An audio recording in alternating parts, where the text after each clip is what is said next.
কাজে দু কাজ হয়ে গেল। আরে রান্না বান্না সব হলো, টুম্পার বয়ফ্রেন্ডের বাড়ি থেকে দেখতে আসছে তো। আরে এখানে ডিমার টাকাটা রাখা ছিল, উনি টুম্পা নিয়ে চলে গেল। কেন মিথ্যা কথা বলছো? তুমি ওকে দেখেছো? টাকাটা আজকেই ফ্রিজের ইএমআই দিতে হবে, বিকেলের মধ্যে যেন পেয়ে যায়। পেয়ে যাবে।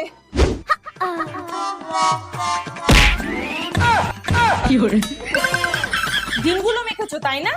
তা কি করব, একমাত্র ডিম আর পিঁয়াজ চুলে মাখলে চুলটা একটু সিল্কি হয়, তাও ছাড়াতে কত কষ্ট হয় জানো?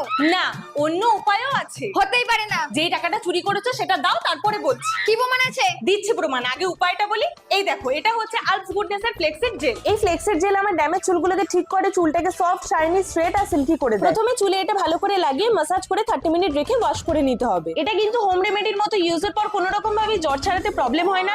আর আমার চুলটা দেখো কতটা হেলদি আর স্ট্রং। তাহলে দাও আমাকে চুলটা ওয়াশ করে নি।